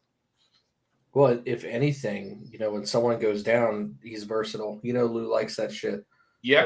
Special teams, right? Yeah, I mean, he's a guy I would bring in immediately. What's the guy's name again? Sean Murphy Bunting. Okay. I do like buns. Yep. Moving on. Number 90 overall on the list, Juan Thornhill. This is my if we don't bring back Bell. Bailey, you're not dying. If Bell gets back elsewhere because Bell is way higher on this list. Thornhill, though, is only 1 year younger than Bell somehow. Wow. You know, he's projected to get a little less money, but if Bell gets more than he's projected from someone, I'd bring him in anyway. But Thornhill had his best year: 71 tackles, 9 pass breakups, 4 tackles for loss, and he got his first sack along with 3 interceptions. And he absolutely balled out in the playoffs. What team did you play for again? The Chiefs. What am I saying? Yeah. So, this is the difference between being a fan and being someone in the building. Based on what I've seen from Dax Hill, I got to have 2 starting safeties. He ain't ready yet. And that's from my perspective. If I'm Lou Anarumo, I might think completely different because I see Dax every day and I know he might be ready. But if I have to go off of the track record of last season, there's big shoes to fill. Let's go back to a couple years ago when it was like we were going to run a lot of 3 safeties. Yeah. Remember who was the guy we brought in? Ricardo Allen, who played early on. And I love 3 safeties. They don't do it as much. Ricardo Allen did a great job for us too, I thought. Early, and then it was like there was an injury or something. Then we could from it. I'm just saying, also a guy. If we even think Dax is the guy, Bell's back, I wouldn't completely rule him out, like Santori's saying. But he's damn sure high on my list. Think of it this way: if you brought Thornhill in for the 5 or 8, whatever he's projected to get, it's not anywhere in between that number to me. Right. If say you get him for 6.5, even if it's 1 year, whatever, I'm good. And then you get that other kid, Murphy Bunning, at the 3 or 4. I spent $10 million in the flexibility and depth and talent that I've vastly increased my secondary in, even with Bell leaving. And it gives me the insurance if Bell leaves and Bates leaves, it gives me that insurance. Yeah, for sure. I mean, it's to me, it's a no-brainer to bring both of those guys in. They're not expensive, and it just makes everything more fluid. You can't have enough good DBs. Bailey, I'm going to hit you in the face with a shoe. Stop. I've only got maybe 5 more guys, I think, total. Next one being Andrew Wiley, right at 91, right after Thornhill. You don't like him, the right tackle. He played right tackle for the Chiefs this year. He's 29 years old. They got him projected 2 years, $4 million a year. That's great right there. Are you kidding me? And he shut down Hassan Reddick in the Super Bowl. He did, man. I would take him. That's right. May have shut down Hassan Reddick in the Super Bowl, but I would take him immediately at that price. He wouldn't start for me. I'd be okay with him as a backup. He has played multiple positions if you're in that case, but he's going somewhere looking to be a starter. Or he'll just go back to the Chiefs. Yeah, I mean, if you cut Collins and bring him in as a backup, and then, I mean, we keep hearing these rumblings about possibly Jawan Taylor. If I've got Jawan Taylor, I'll bring him in as a backup. It offers depth at that point, but he ain't starting for me. No, I don't give a fuck about Wiley if we get Taylor. I'm walking around the fucking streets. If we get Taylor, but I get what you're saying, Santori, but yeah. Well, I'm just saying, if we're not going to get Taylor, we're not going to get Luminor. Why wouldn't we look into a Wiley? Exactly. Why not? He's at least starting the first half of the season. Yeah, exactly. He's not going to be your full-time starter if that happens.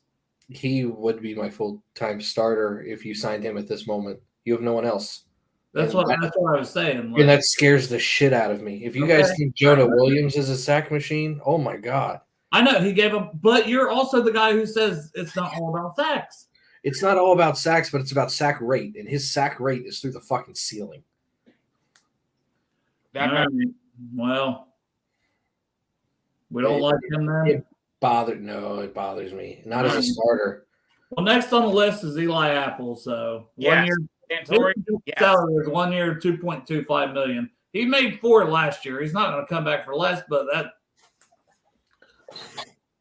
I do it in a heartbeat. He knows Lou's system. I know he has issues, on social media, but the guy knows Lou's system. He did a hell of a job as our number 1 corner, for Pete's sakes. I'll take him back if he's my 3rd corner. Depends on the other guys available too, like Murphy Bunning, or if the kid from the Vikings who got cut today, the whatever he's going to be asking. Right. I mean, there's going to be other options out there, but this is the catch-22 with it. There's going to be options out there that the fans don't hate, like they hate Eli. Yeah. But there's also, here's the thing that Eli brings that those other guys don't. He knows the system, and it's not the easiest system in the world to learn. It took almost 2 years for this thing to finally take off with the same guys. Bringing someone in to this system and expecting them to play year one, especially if they're a veteran. I gotta have it. I gotta have the tweet clause. Tweet clause. I like that strange. And then Crib's telling you take the damn dog out for a walk. No, she's upset because Ashley left, and she's an abused dog. And every time someone leaves the house, she thinks she's being left forever. Uh-oh. If I go outside this room, she will sit by the door and panic. And if I walk back in, she'll act like she didn't see me in 10 years. That is the way it is. All right, I got a couple right tackle candidates at 101 and 102 on this list of free agents. George Fant, being 31 years old, he had the knee injury in 2021, so it's like he wasn't fully back last year. 2 years, $5 million. I'm not saying he's a good option by any means, but he's an option. And then the next guy is below him. So as much as we want to hype this guy, these publications have him still ranked lower than guys like George Fant. Jermaine Illuminor, 28 years old, Raiders, 2 years, $3.75 million projection. But there's got to be okay, so number one, which this is mentioned here, the Raiders give tons of help to their linemen. And also, he had the third most penalties among offensive linemen. So it's his two knocks, but we've all been on board with him. I still am. I'm just reading the negatives here. So, oh, man. I don't understand how Illuminor is below him. I don't know why he's at 102 instead of at least 60, somewhere in this. If George Fant's 101, Illuminor is 50. That's where I'm at in my mind. And that's not hyping up Illuminor. That's just George Fant has George Fant. It's more shitting on George Fant, not to George's fault. But here's the situation, and this is how I think. My number one goal for the next 10 to 15 years is to protect Joe Burrow. George Fant he's either sucks or he's not healthy. Yeah. So it's a gamble one way or the other. He's the same as La'el Collins right now. Would you bring him in as a depth piece, as a swing tackle depth piece for tackle that we don't always? I'm going to say. Okay, how would you compare him to Adeniji and Deontay Smith, guys like that? I guess I should say, where he's at least played in the league. I know they have two, but they haven't played well either. I'm overly critical when it comes to this stuff, and I know I'm in the minority, but I can't stand guys when they're hurt and don't play well because of it. And it's not a knock on them. It's just when I think of backups, I think of insurance policies. Man, I need your dad tell you too many times when you're a kid is rub some dirt on it, pussy. I need freaking insurance, and if my insurance isn't there, I mean, this is a terrible analogy, but it's how I feel. If you wrecked your car tomorrow and you called State Farm and they went, we're not working today. Boop. Well, fuck me, I guess. I need my backups to be ready and healthy. And I know that's a lot to ask, but one, that's their job to be ready. Two, you're not playing all the time, so you can't be dinged up. I'm not going to bring someone in as my insurance policy who's already hurt. I can't do that. That doesn't make sense to me. Fair. What about Illuminor now? The guy that we've talked about so much. He's a perfect backup baseline starter. And I say that because he's only started 1 year in his career. And like you said, the Raiders gave him a lot of help with quick releases. I would be skeptical to start him for an entire season, but he's someone that I absolutely would love to have on my roster. Okay. He is a perfect insurance policy. So you're on board. I'm on board with him on my roster. I don't know if he has to start, so be it. But we want to fucking upgrade at right tackle as Bengals fans. So you would say, go get me Jawan Taylor. He's at least a good pass blocker. Sure. And then Illuminor, let's not rule out him coming in. Buddy, you can come in and we'll find a spot for you on the team. You can be the extra. He could be the swing tackle. Sure. That's why I'm good with it. And he's not going to cost you much. Sounds good to me. There you go.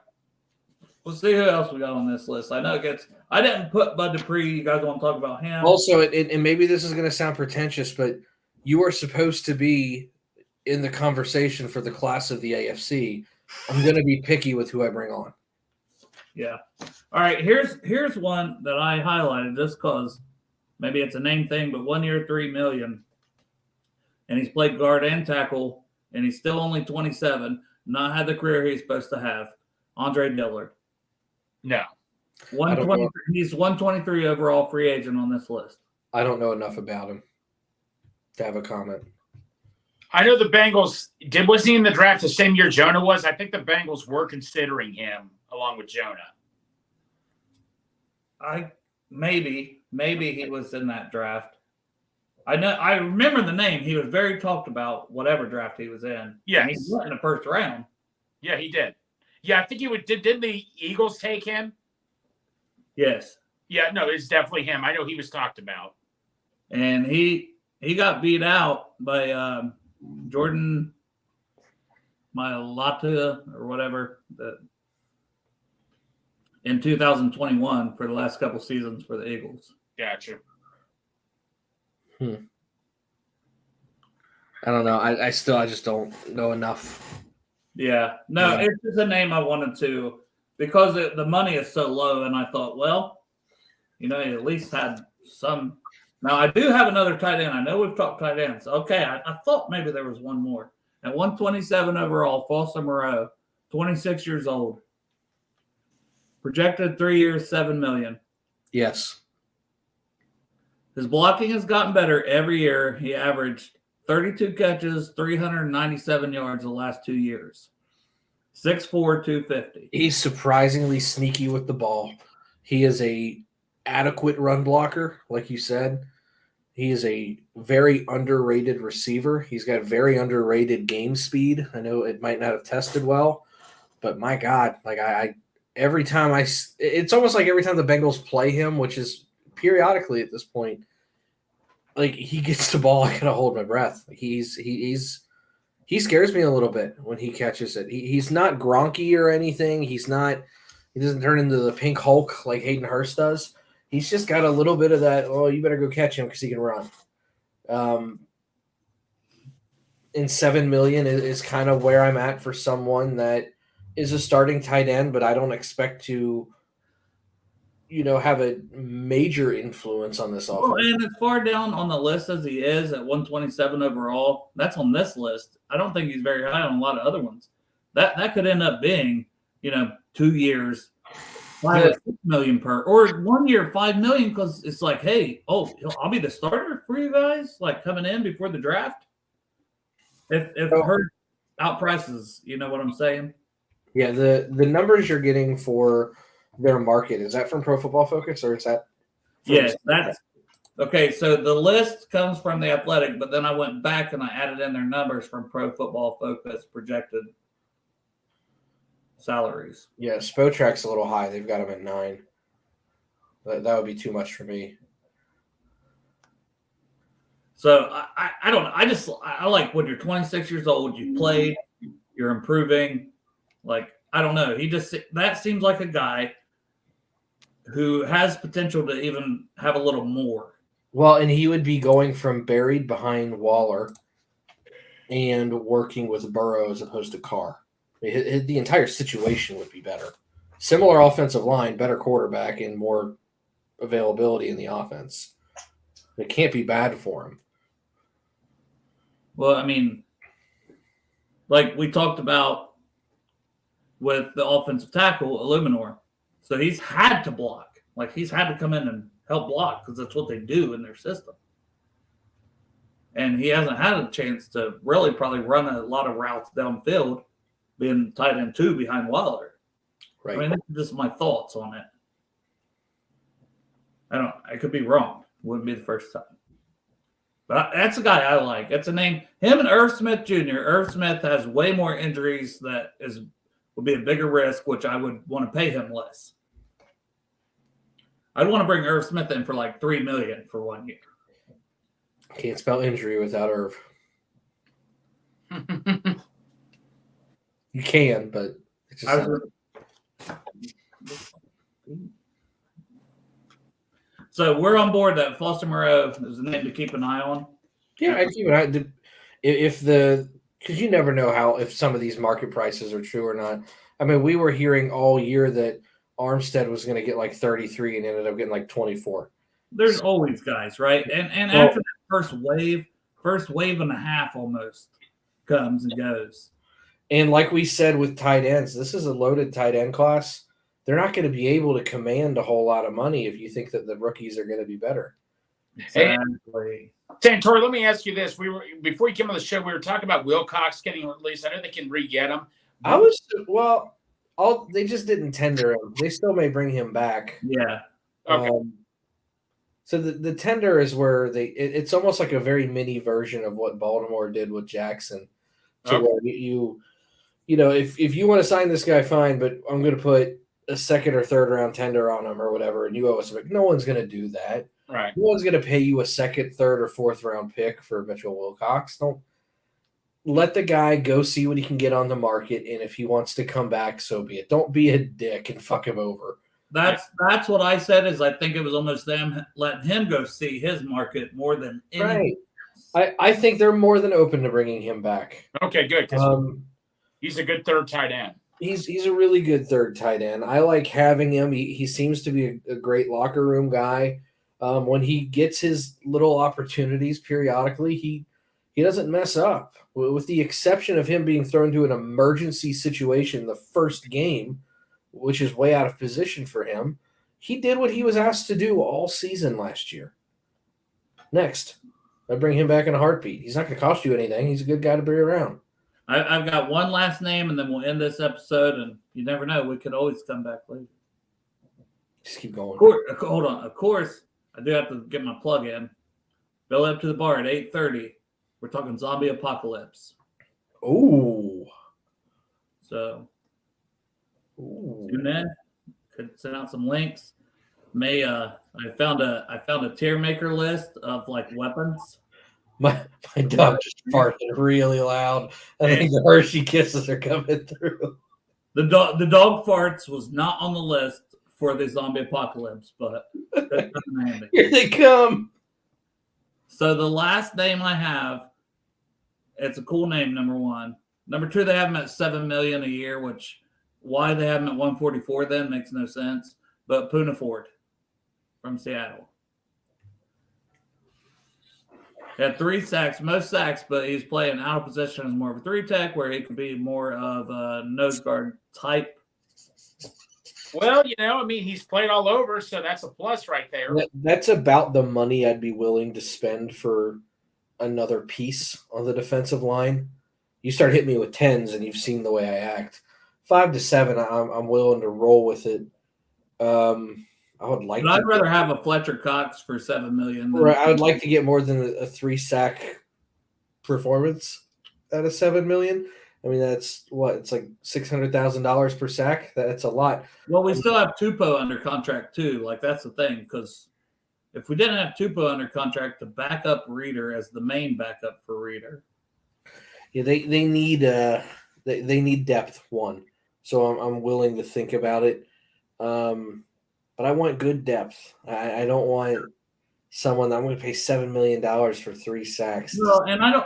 That's my thing. I can find that in the draft for $800,000. I don't think he gets this, and that's why I highlighted the name, because I think he maybe get a guy you could get for $3 million a year as a rotational guy, and then I'd take him because he's been solid.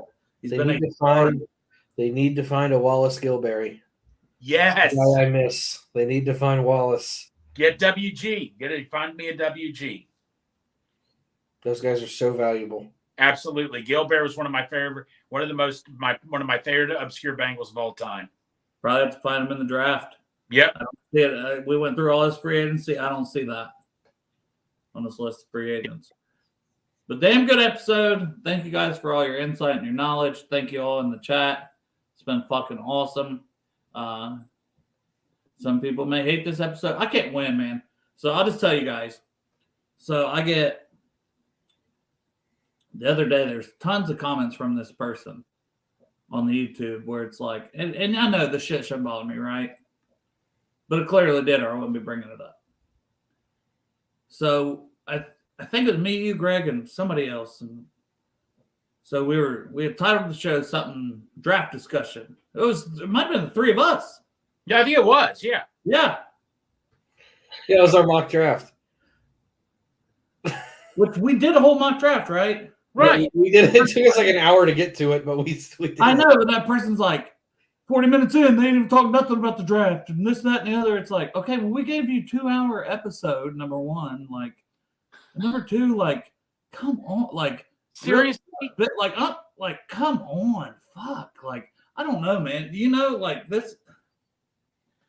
That hurt. I know we have so many great people that watch the show and comment, and I feel like it's family. And then it's like somebody just wants to like rag on everything you were saying. There was like 13 comments from the same person. This guy, hey. He's shitting on the entire show. Here, you want to know what's funny about that?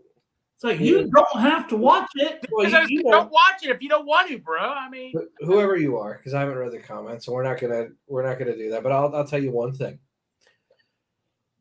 Part of being a monetized channel, like Dale is interactions. The more you interact, the better the algorithm, the more money he's going to make in the long run. All you're doing is wasting your time and getting him a little bit more money. Man, no, you make no money on that. Trust me. Well, you do eventually. You might not right now. You know, your next check for 17 cents might not reflect it. But that's like you might make like $2. You do get paid. Part of the pay is based on interaction. I do it for fun. Like I do because this is what I sit and do. So I have this information, and I'm more than willing to share what. Plus, it's just fun for me. It's something to do. Like absolutely, man. But when there's negative stuff, it does bother me because I'm like, yo, I'm not trying to like. And then it gets in my head of like, oh well, do I need to change this? Like when I was on with Jeff's show, there was a comment there too. So that's the second one. I was on with Trenton Irwin, which like I was shit faced by that point. I'd done like 3 shows that day. But I'm not going to miss out on an opportunity when Jeff's like, interview Trenton Irwin with me. I'm like, well, hell yeah. Yeah. I'm shit-faced, but let's go. Let's do it. There's one of the comments that was like, I could have done without so much Adele's potty mouth, but I understand that's his personality. Yeah. Okay. That's fair. But I commented on it and I said, sorry. Because, like, I know people don't want to hear cut, but, dude, this is my time to just – I don't know. I don't know if this guy cracked the top like 60 free agents because I came in a little beforehand. But the Chiefs just put the low end tender on Tommy Townsend, their punter, which means there's no compensation, and it would cost you $2.5 million to have him. Hell yeah, do it. No, he was a complete free agent that had me interested in general. Because I mean, he's a great punter. He's a Pro Bowl punter. Santori, I believe he is available for 2.5. Hell yeah. Yeah. I mean, I'd do it. Yep. In a heartbeat. They say there's going to be competition. That's the competition. Sorry, Drew Crispin. That's my guy. Works for me. Sign him. So we've signed him, Fletcher Cox. Let's go back. Hurst or Gesicki. 17 offensive linemen. Yep, 17. Yeah. Juwan Taylor. We're signing Juwan. This is our free agency. This is what we're doing. Yeah. I got another ding for someone that just got cut. Let me pull up their profile. Uh-oh. Graham Glasgow. Is that Ryan Glasgow's brother? Might be. I think so. Yeah. No, he was damn good. He's the offensive lineman, center in Denver. Yeah. We had Ryan Glasgow's brother, the DT there. Thank you. He graded out a 62.5 pass block and 62 run block. That'd be a great depth piece right there. He is 31 years old, or will be when the season starts. Can he play left guard? I feel like he played more center. Has he played more center in his career? Or played more center in his career, but he can play right guard. Okay. Well, I'd rather have competition at left guard with Convulsing, because we know Kappa's our best guard, and but I don't know. Just give me another guard. Okay. All right. Yeah. Wouldn't kill you. Would he be your Max Tarping type of guy? He gave up 5 sacks in 600 pass blocking reps. Damn. Which is not much. 19 total pressures, pass blocking efficiency close to 98. He'd be someone I'd be interested in. He had a couple horrible games, but for the most part, he was pretty normal. I know, Matt. And Santori. What most would you pay him, Santori? Oh, I don't know. If I'm going as a backup center, like 2, 3. There you go. But that just popped up from Malik's sports network that he has, TWSN. Okay. I wonder if I should put up to my wife or not. Like, it's Friday, it'd probably make her weekend, but Patriots just cut their punter. Cuts are starting to fly in. How good was he? I forget. I don't know. It's probably better than Drew. That's what I'm saying, man. Now we got competition. Sorry, Drew. everyone's better than fucking Drew. Yeah, exactly. Worst thing I don't want to get on Drew because I know he's a Buckeye. So. Well, yeah. That's the thing, man. I have there's no loyalty. Like, if you fucking suck in the NFL, you fucking suck. I'm sorry. Exactly. Like, I'm sorry. No, I hear you, buddy. Speaking of he who shall not be named, that was a thought in my head earlier. When we originally Wilcox, we're not tendering him. I said, I swear to God. I put that in our group chat. You guys know who I'm talking about, right? Better not mean this guy's coming back. Huh. Yeah. Oh. Drew's a hoe. Drew's a hoe. I said that. Drew's a hoe. We have 2 Drews, and neither one of them are really productive. I just hate Drews, apparently. And they both spell their name different. Sorry to the Drew. Sorry, Drews. I got friends that are named Drew, but yeah. Drew with a U-E, I love you, and I'm sorry, but it is what it is. Sorry. Oh yeah, okay. All right, Greg. Flash some titties for that $2 Foxy sent us. Now? Yeah. Who they, baby? Let's go! It's time! Stripes, Cincinnati, we gon' rise and up. In the jungle, we unite and up. Drippin' orange and black and white. Full day when we fight. Live and die in these stripes. Now who got 'em, who rockin' on? Now who wanna move crossing on? Now who wanna move out on? If you got stripes, then you let the city know you rock 'em. Yeah, we got 'em. Yeah, we